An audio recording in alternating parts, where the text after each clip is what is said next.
کراچی بلدیہ ٹاؤن میں مسیحی آبادی اور مسلمانوں کو لڑانے کی بہت اہم بات ہے, بہت اہم بات ہے. تھوڑا سا بیٹھ جاؤ اللہ کے واسطے, یہ بہت اہم بات ہے. میں نے پچھلے ٹاپک کو زیادہ لمبا کھینچ دیا, یہ اس سے بھی زیادہ اہم بات ہے.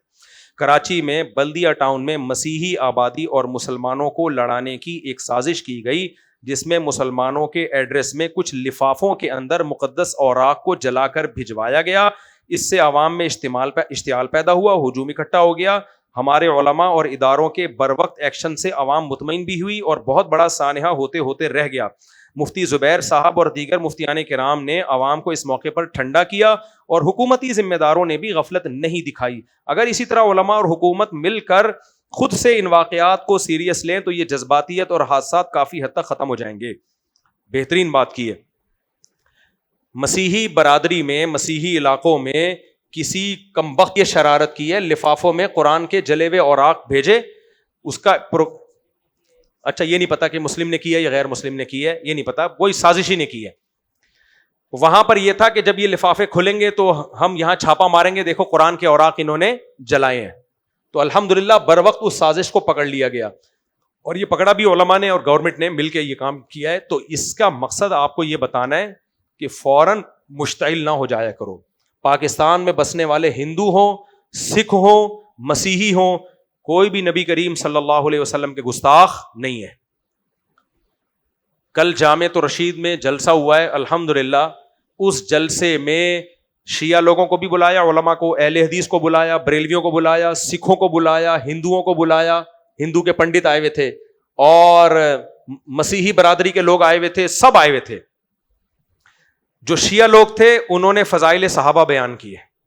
2 شیعہ اسکالر, نام یاد ہے میں بھول گیا, انہوں نے فتویٰ دیا کہ ہم صحابہ کی گستاخی کو جائز نہیں سمجھتے. ان میں ایک شیعہ اسکالر وہ تھے کہ کچھ دنوں پہلے ایک شیعہ نے حضرت ابو بکر کی شان میں گستاخی کی تھی, تو اسی شیعہ اسکالر نے جا کے اس کے خلاف FIR کٹوائی ہے, جن کو جامعۃ الرشید نے اپنے اسٹیج پہ کل بلایا. کل میں بھی تھا اس میں, کل عصر کے بعد جلسہ ہوا ہے جامعۃ الرشید میں, پروگرام ہوا ہے.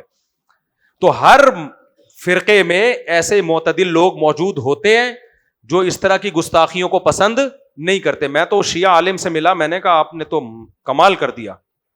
انہوں نے کہا بھائی یہ ایک طبقہ ہے جو صحابہ کو برا بلا کہتا ہے, ہم اس کے قائل نہیں ہیں.